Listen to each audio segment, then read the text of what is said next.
शोभा नागरगोजे या चॅनलला लाईक आणि सबस्क्राईब करा. धन्यवाद. माझे हरिले चित्त भार वित्त विसरले, आता कैसे जाऊ घरा नोही बरा लौकिक.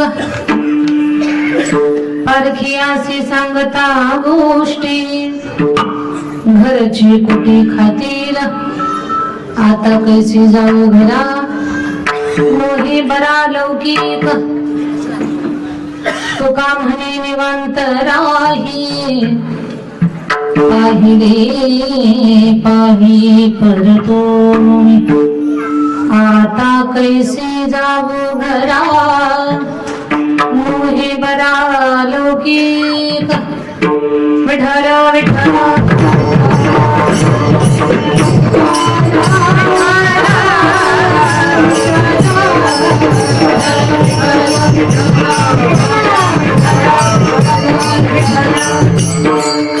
पांडुरंगा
करुणा करा दयाळा.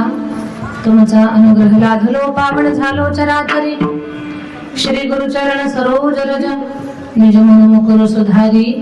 वर्णव रघुवर विमल जसो जोदायक फलचारी. बुद्धिहीन तनु जानिके सुमिरो पवन कुमार. बल बुद्धि विद्या देहि हरहु कलेस विकार. जयांचे केले स्मरण होय सकळ विद्येचे अधिकरण. तेची वंदो श्री चरण श्री गुरूंचे नामस्मरण आता. विठ्ठल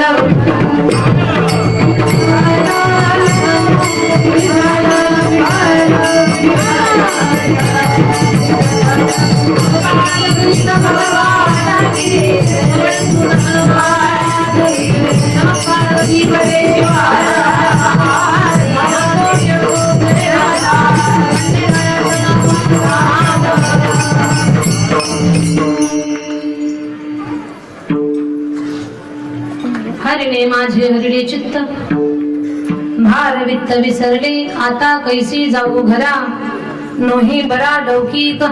प्रस्तुत काल्याच्या कीर्तनासाठी सेवेकरता निवडलेला गवळणपर प्रकरणातील 4 चरणाचा तुकोबारायांचा अभंग, की ज्या अभंगामध्ये जगद्गुरु तुकाराम महाराज एका उच्च कोटीच्या भावदशेला प्राप्त झालेली गवळण तिच्या अंतःकरणातला सुसंवाद अभिव्यक्त करतात. काल्याच्या चिंतनाकडे या अभंगावर विस्तार करण्या अगोदर अल्पसा परिहार द्यायचा असा. सर्वप्रथम रेणापूरकर ग्रामस्थ मंडळी खंडोबा उपासकांचं अंतःकरणपूर्वक कौतुक आहे. आपल्या सगळ्यांचं अभिनंदन आहे की सगळ्यात पहिले तुमच्या हातानं कथेचा महायज्ञ घडला. हरिणे माझे हरिणे चित्त भार वित्त विसरले, आता कैसी जाऊ घरा नोही बरा लौकिक. लक्ष देऊ नये का? कोणतंही काम असो, कोणताही व्यवहार असो, त्याच्यामध्ये यश जर प्राप्त करून घ्यायचं असेल तर आपलं चित्त त्याच्यात असणं फार गरजेचं आहे. बऱ्याच वेळेला आपल्या हातामध्ये जपाची माळ असते, माळ हातात आहे पण मन दुसरीकडे आहे. रामकृष्ण हरी रामकृष्ण हरी. चहा झाला का ग? रामकृष्ण हरी रामकृष्ण हरी.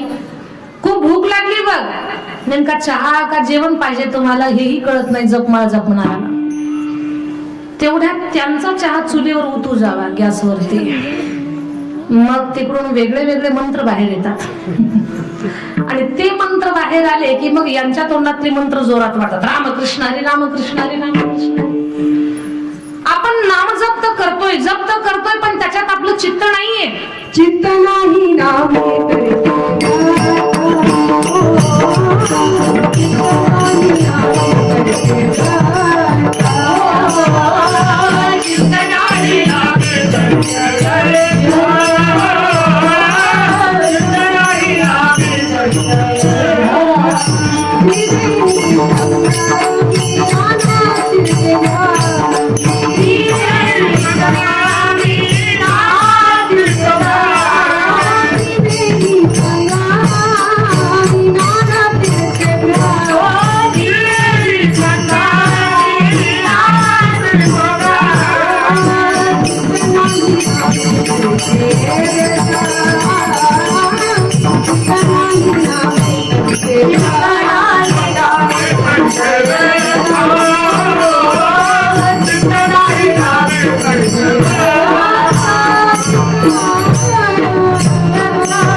त्रिवेणी संगमी नाना तीर्थे भ्रमी चित्त नाही नामी तरी ते व्यर्थ. आपण पुढे बोलणारच आहोत. एखादं काम आपण हाताला धरलं त्याच्यामध्ये आपलं चित्त नसेल तर त्या कामात पाहिजे ते यश आपल्याला मिळणार नाही. मग ते काम व्यवहारिक असू द्या नाही तर परमार्थिक असू द्या, त्या कामात आपलं चित्त असणं फार गरजेचं आहे. कदाचित आमच्या परमेश्वरी ताईने ती कथाही तुम्हाला सांगितली असेल किंवा नसेलही. एकदा लक्षपूर्वक ऐका. महादेवाचं पूर्ण चित्त भजनामध्ये आहे. महादेव भजनानंदी आहे.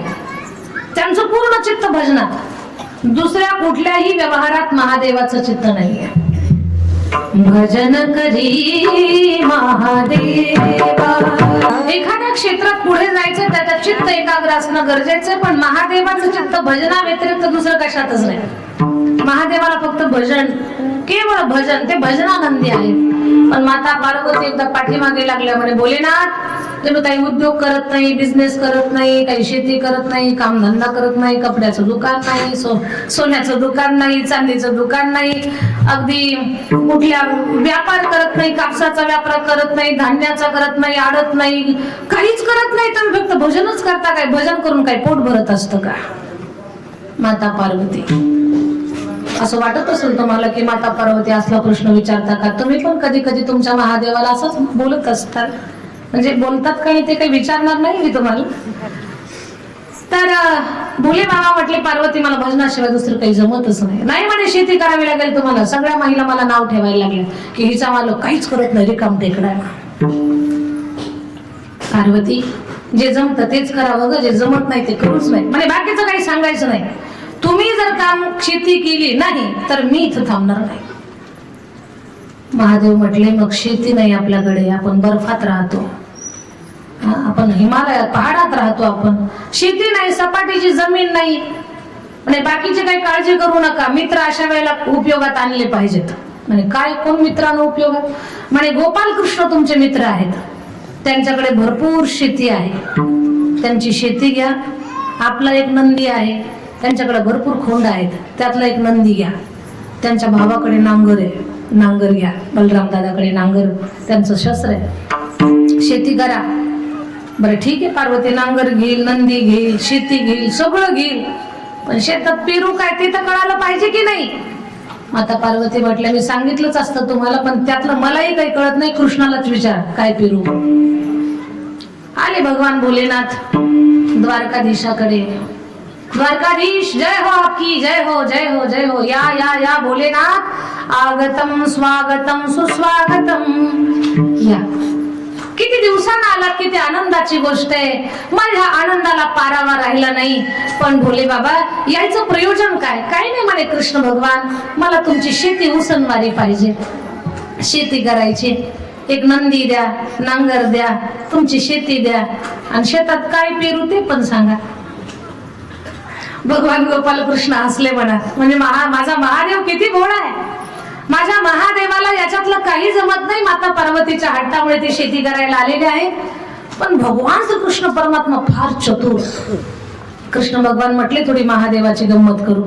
भोले बाबा सगळं सांगतो, सगळं देतोही, पण शेतात जर तुम्ही मी सांगितलेली पेरणी केली तर मालाचं वाटप कसं होईल? कारण व्यवहार आहे हा. माझी जमीन, माझा नंदी, माझ्या भावाचा नांगर आणि कष्ट तुम्ही करणार, पण सामुग्री सगळी माझी आहे. वाटणी अर्धी अर्धी झाली पाहिजे पिकाची. वाटणी कशी करणार म्हणे, थांबा त्यातलंही आपल्याला काही कळत नाही. पार्वतीला फोन लावतो. माता पार्वतीला विचारलं, पार्वती सगळं ओके झालंय, फक्त वाटणी कशी करायची तिथंच थांबलंय. पीक आपल्याला नेमकं कसं घ्यायचं? माता पार्वती म्हटल्या, स्पीकर तर ऑन नाही ना? नाही, स्पीकर ऑन आहे. हा, ऑन करू नका, ऑफ करून ऐका, लक्ष द्या. जमिनीच्या वरचं सगळं पीक आपल्याला आणि जमिनीच्या खालचं कृष्णाला. एवढं पक्क लक्षात ठेवा, विसरू नका. हा हा ठीक आहे पार्वती. पटकन मोबाईल स्विच ऑफ करा. मोबाईल ठेवला, बंद केला. भगवान द्वारकाधीशा, जमिनीच्या वरचं पीक आम्हाला आणि खालचं पीक तुम्हाला. ठीक आहे बोला ना, काही हरकत नाही. हा पण नेमकं काय शेतात पेरू? काय ना म्हणे भुईमुग पेरा. महादेव फार बोले कथा. बोले नाथानं नांगर काय हाणला, जमीन काय व्यवस्थित केली, गंगेला दारे काय डोक्यातली घटना, पाणी भरायला. आणि मग खूप गंमत. 6 महिने फोन लावून व्हिडिओ कॉल करून काय दाखवायचे, किती मस्त पीक आलंय पहा पार्वती. माता पार्वती तिकडं खुश.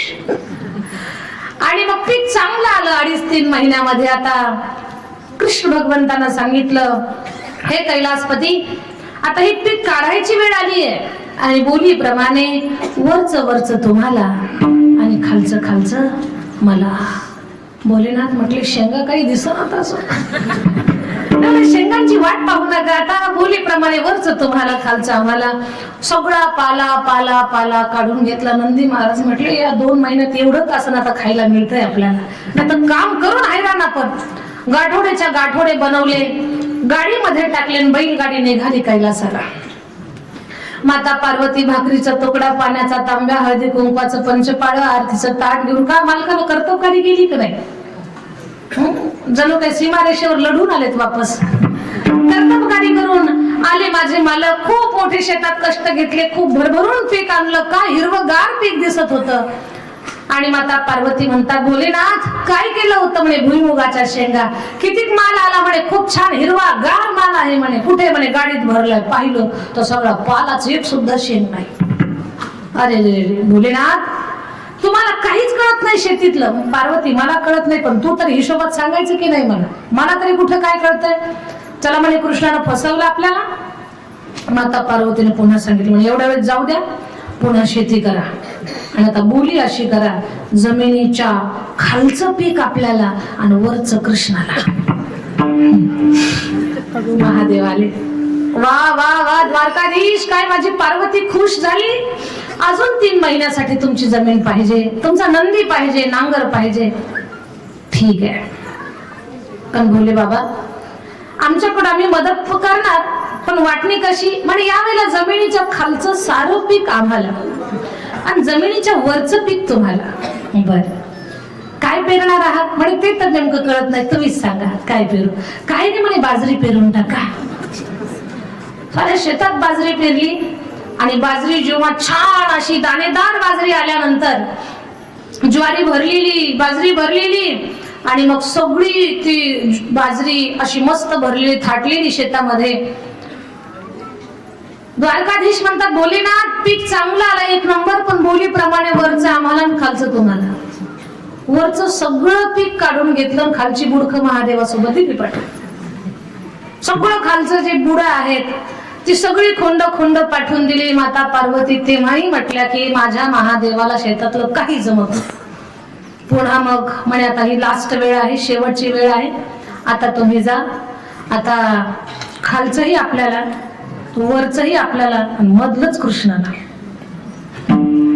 महादेवाने बोली केली, द्वारकाधीश आता ती शेवटची बोली आहे, खालचंही आम्हाला, वरचंही आम्हाला आणि मधलंच तुम्हाला. पण पेरू काय? काय म्हणे, मका पेरून टाका. महादेवानं खूप शेतात राबले, खूप कष्ट केले, छान मका आली. पण सगळी कंस द्वारकाधीश घेऊन गेले. खालची बुडण वरचा पाला महादेवासोबत. जाऊ द्या, जय हो महादेवा. माता पार्वती पुन्हाही नाराज झाल्या. पण माता पार्वतीची शंकराची जेव्हा भांडणं लागली तेव्हा द्वारकाधीश एका गाडीमध्ये बाजरी, एका गाडीमध्ये भुईमुगाच्या शेंगा, एका गाडीमध्ये मका घेऊन आले आणि कैलासामध्ये आल्यानंतर आवाज दिला, नमः पार्वती पती शिव हर हर महादेव. हे भोलेनाथ. माता पार्वती म्हटलं, पहा ते काळ आलं म्हणे इथं सुद्धा. आई, महादेवाला जे जमतंय तेच सांगा. महादेवाला शेती नाही जमत, महादेवाला भजन जमतंय. माझा महादेव फार भोळा आहे.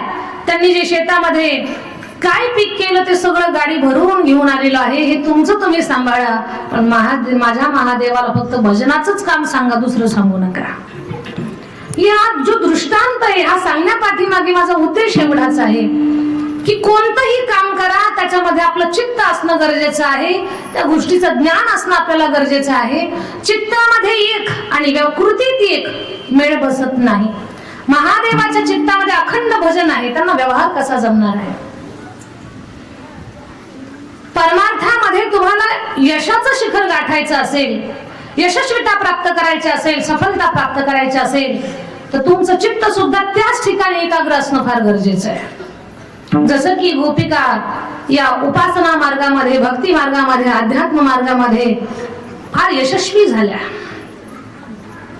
त्या यशस्वी झाल्या का झाल्या तर त्यांचं चित्त भगवान श्रीकृष्ण परमात्माकडे अर्पण झालं. कृष्ण भगवंताची भक्ती करत असताना त्या गोपिकांची अवस्था अशी होते, विसरल्या कामधंदा, सासू सासऱ्याची नाही मर्यादा, पावा घोंगडी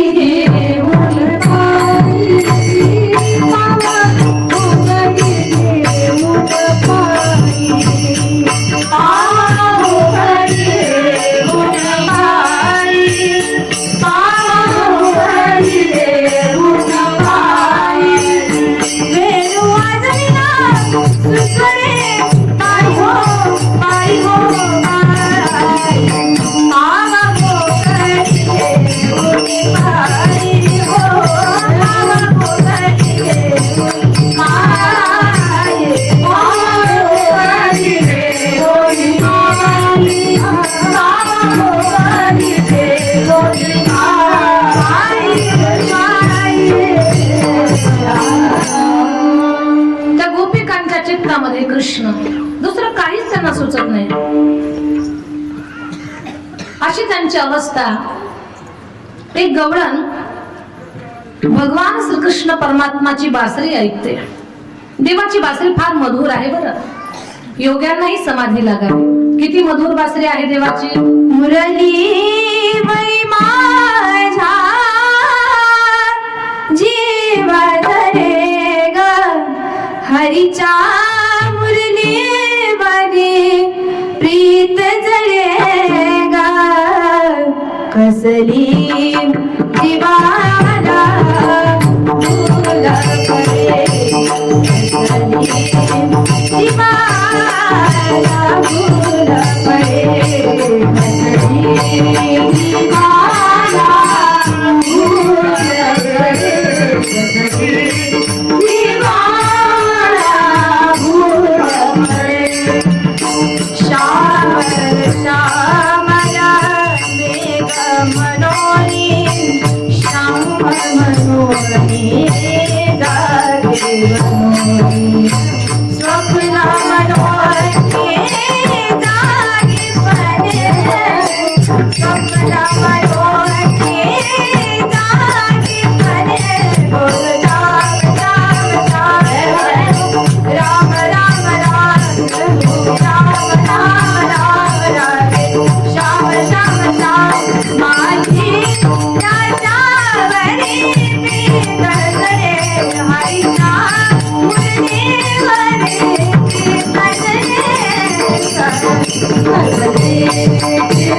Hare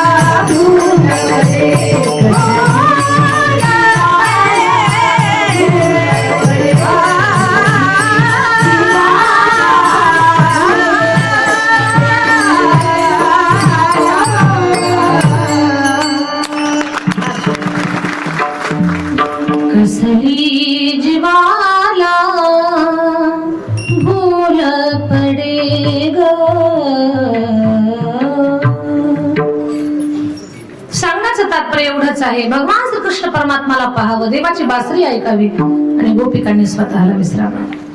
देवाची बासरी ऐकली ना, गोपिकांना काही कामच सुचत नव्हतं. एक गवळण तर भाकरी बनवत होती, बासरी कानात पडली. रेणापूर काय सांगू तुम्हाला, अशा भाकरी करायला लागली जणू गौऱ्या बडवायला लागली. धडम धडम आवाज यायला लागला. सासू रागावली, ए दांगड, भाकरी करते का गौऱ्या बनवते? काय म्हणतील गल्लीतली लोक, काय म्हणतील गल्लीतल्या आया बाया, चल जा पाण्याला. तिला तेवढंच पाहिजे होतं, निघाली पाण्याला. एक गवळण आपल्या पतीला जेवणाचा स्वयंपाक बनवत होती. जेवणासाठी भूक लागली होती, ते सारखं भूक भूक भूक भूक, त्याची भूक खवळलेली होती. ती म्हटली, लगेच 5 मिनिटात मी स्वयंपाक करते, तुम्हाला जेवायला देते. बासरी कानावर आली, तिच्या भूक विसरली ती. तिला ऐकू आलं भूस भूस भूस भूस.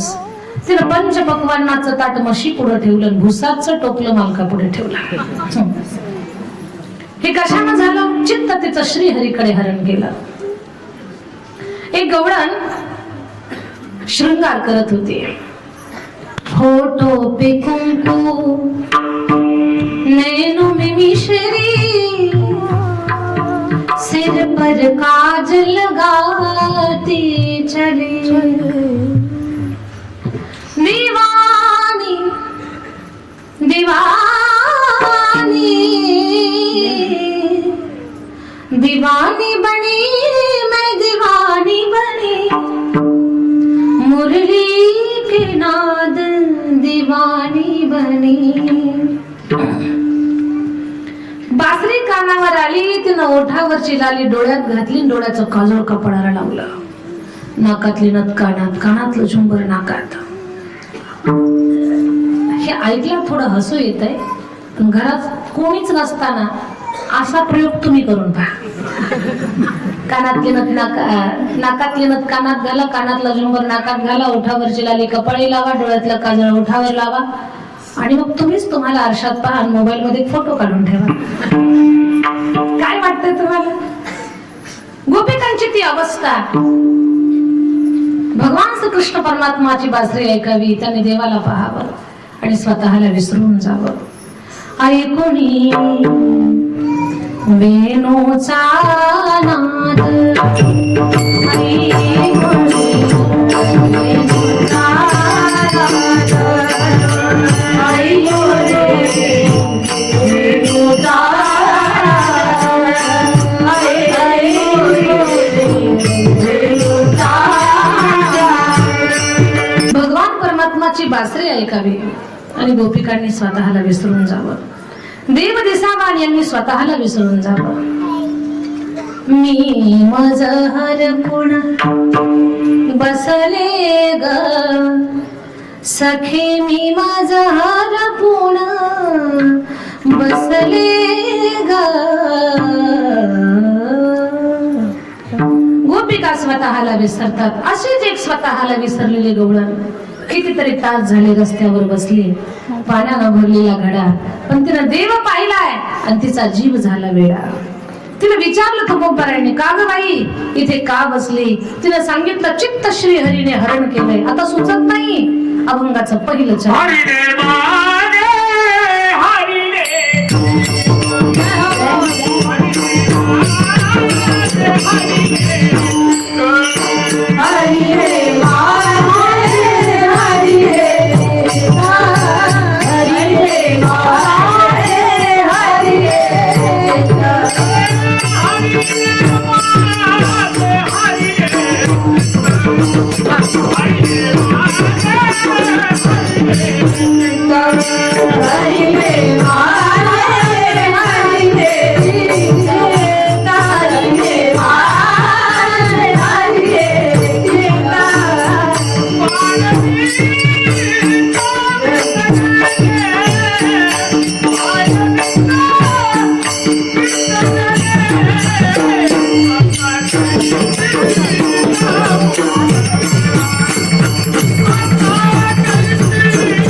हरिने माझे हरिले चित्त. आणि चित्त माझं माझ्याकडे न राहिल्यामुळे आता व्यवहारातली गोष्ट माझ्याकडनं होणार नाही. म्हणजे कशी, जसं की मी जर चहा बनवायला गेले आणि चित्तच माझं माझ्याजवळ नसल्यामुळे चहात साखरेऐवजी जर मीठ टाकलं तर घरची लोक काही माझा फुलांचा हार घालून सत्कार करणार नाहीत. लोक मला त्रास देतील, नाव ठेवतील, घरची लोक त्रास देतील, जग निंदा करेल माझी. आता कैसी जाऊ घरा नोही बरा लौकिक लोक नाव ठेवतील. महाराज, माझीच विनंती आहे तुम्हाला, माझ्याबद्दल काही तुम्ही लोकांना सांगू नका. पारखी असी सांगता गोष्टी घरची कुटी खातील. या तिसऱ्या चरणात एक सुंदर विचार आहे. जेव्हा माणूस परमार्थात अग्रेसर होतो ना, तेव्हा जग आपली निंदा करतं. बरं, मीराबाईंना किती त्रास दिला लोकांनी. लोग कहे मीरा भाई रे बावरी, बाप कहे कुल नासी. लोग कहे मीरा भाई रे बावरी, बाप कहे कुल नासे. लोकांनी खूप त्रास दिला. पण सांगू तुम्हाला, जगनिंदेचा विचार न करता जी माणसं आपल्या जीवनातला परमार्थ कायम ठेवतात ना, मग परमार्थात प्रवास करत असताना आपल्या आतमध्ये पण आपले काही शत्रू आहेत, ते आपल्याला त्रास देतात. खूप नाव झालं, खूप यश प्राप्त झालं की आतून क्रोध, काम हे विकार आपल्याला त्रास देतात. घरची कुटी खातील हे घरातले हे त्रास देतील आपल्याला. नाथ महाराजांचा एक गोड अभंग आहे पहा. त्या अभंगात एवढं छान सांगितलंय. सत्वर पावगे मला भवानी आई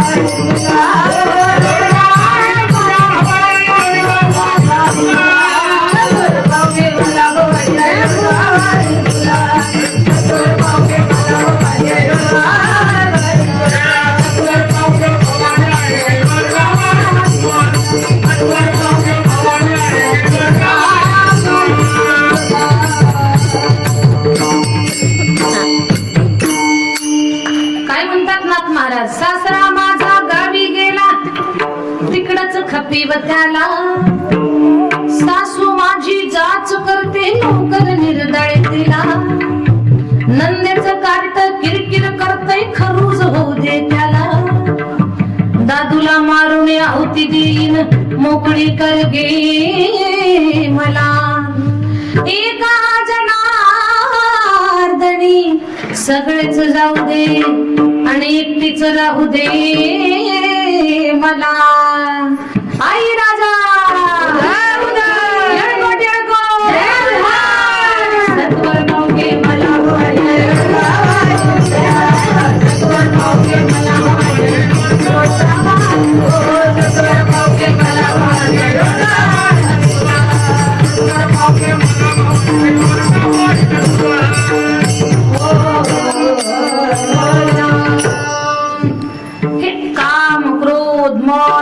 अहंकार हे जे विकार आहेत ते आतमध्ये आहे.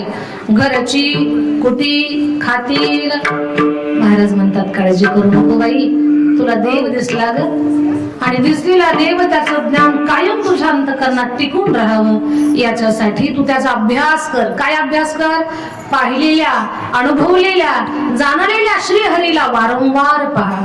तुका म्हणी निवांत राही पाहिले पाही परतोडी.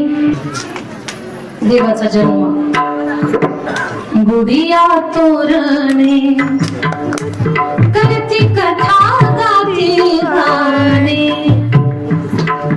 बाळकृष्ण नंदाघरी आनंद देवाचा जन्म उत्साहात साजरा झाला. देव पाळण्यात आहे तोपर्यंत पुतना असेल, शकटासूर, तृणावर्त, महाबळ नावाचा भट या राक्षसांना दंड दिला. आता देव रांगायला लागले. तळवे तळ हात हात टेकीता, हात टेकीता, डाव्या मुलग्याने मुलगाने रांगता, डाव्या मुलग्याने मुलगाने रांगता, डाव्या मुलग्याने मुलगाने रांगता. तळवे तळ हात हात टेकीता,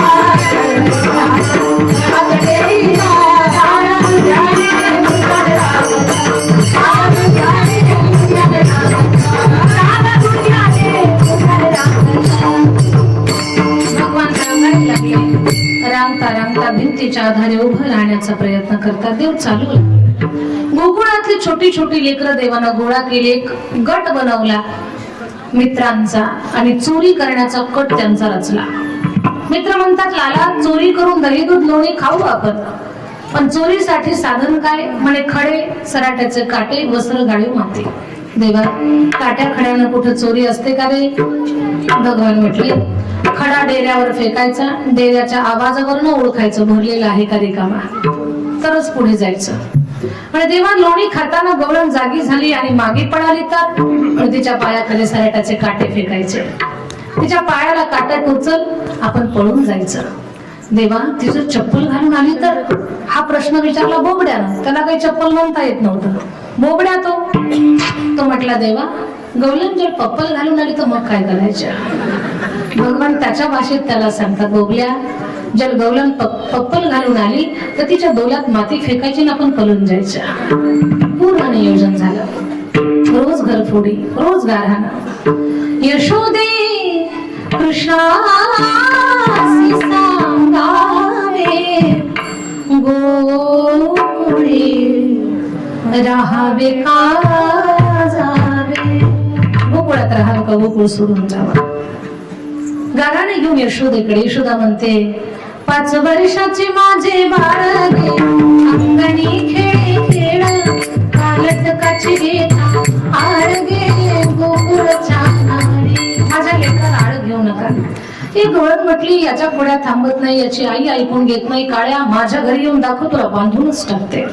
भगवान म्हटले, मावशी, तुमचा नंबर सगळ्यात शेवटी होता, कशाला चॅलेंज केला? गोपाळांनो, हिचा घर नंबर, फोन नंबर, पूर्ण ऍड्रेस लिहून घ्या. संध्याकाळी जायचं.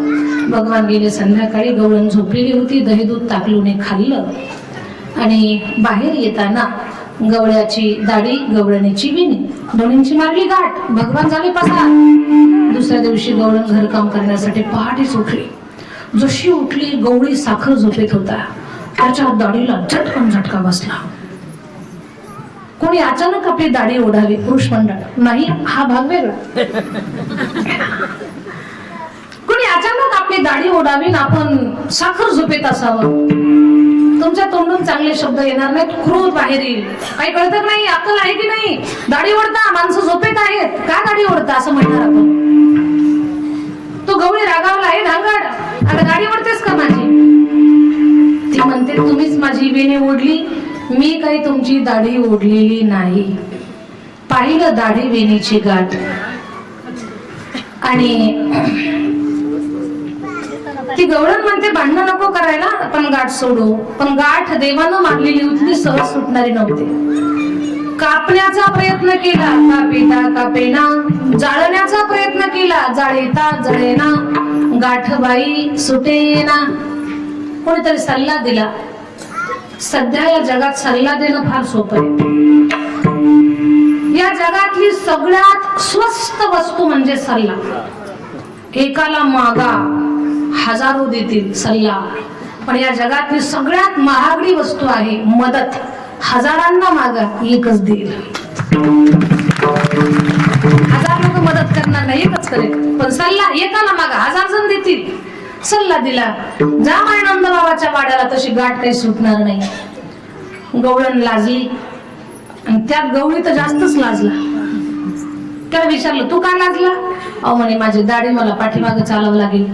तिची वेणी आहे ती पुढं चालेल. म्हणे, काय फरक पडला? नाही म्हणे, लग्नात पुढं होतो, आता मागं कसा? कसा कसा गवळी तयार झाला. पण त्यात गंमत, गवळण 7.5 फूट उंच आणि गवळी 2.5 फूट उठका. कुणीच जोडा लावला असेल काय कुणाच ठाऊक. ती गवळण तडा तडा तडा चालायची, तुडू तुडू तुडू तुडू तुडू चालायचं. ते सोम पाहायला सारं गोकुळ जमा झाला. गेले भगवान परमात्माकडे सर्व भावे शरण गेले. देवा माफ कर, साऱ्या गोकुळाच्या नादी लागेल पण तुझ्या वाटेवर येणार नाही. भगवंतानं त्यांना माफ केलं. दाढी विणीची गाठ सुटली. गोपाल कृष्ण भगवान की जय. अशा खूप खोड्या देवाच्या सांगायला वेळ नाही माझ्याकडे. खूप भगवंताच्या खोड्या राहीना. देवाला शाळेत घातलं. मग शाळेमध्ये गाई गुरांना घेऊन जाणं म्हणजे शाळा. तिकडे अनेक खेळ खेळायचे. हा मामा हुतू तू लगोरी विटी दांडू. अबगदु बगती बक बोल तिगुण खेळ माती. अबगदु बगती बक बोल तिगुण खेळ माती. अबगदु बगती बक बोल तिगुण खेळ माती. खेळ मिटी दांडू कोण खेळ मिटी दांडू. खेळ मिटी दांडू कोण खेळ मिटी दांडू. खेळ मिटी दांडू कोण खेळ मिटी दांडू. खेळ मिटी दांडू कोण खेळ मिटी दांडू. बाबा दुबा एतिका. अबगदु बगती बक बोल तिगुण खेळ माती. अबगदु बगती बक बोल तिगुण खेळ माती.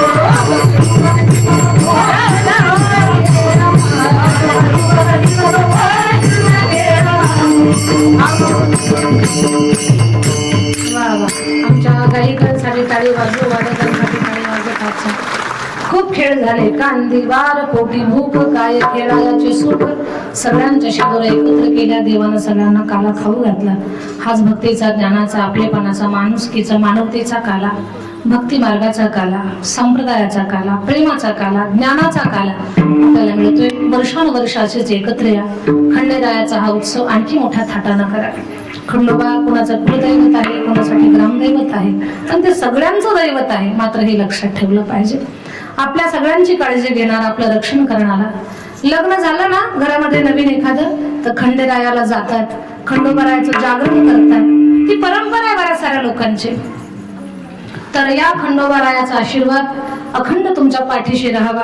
खंडोबारायानं तुमच्या जीवनात अडी अडचणी दूर कराव्या. खंडेरायानं तुमचं जीवन सुख समृद्धीने भरून टाकावं आणि तुमच्या हातानं खंडेरायाची अखंड सेवा घडावी. ही सगळी पवित्र कार्य भगवंताच्या आशीर्वादानं पूर्ण व्हावी. असाच तुमच्या सगळ्यांचा एकोपा, अशाच तुमच्या सगळ्यांचा जिव्हाळा टिकून ठेवा. या वर्षी एवढा सुंदर सप्ताह झाला. पुढच्या वर्षी याच्याही पेक्षा आणखी कसा ताकदीनं करता येईल याच्यासाठी सगळेजण एकमेकाला साथ द्या. एक विचारानं, एका दिलानं, एका मनानं भक्तीचे कामं, संपत परमार्थाची कामं पूर्ण करा. नको त्या कामासाठी एकत्र येण्यापेक्षा आणि कुणाच्या जीवनात काहीतरी विघ्न उभं करण्यापेक्षा निर्विघ्नपणे धर्माचं काम करा. धर्म तुमचं कल्याण करेल.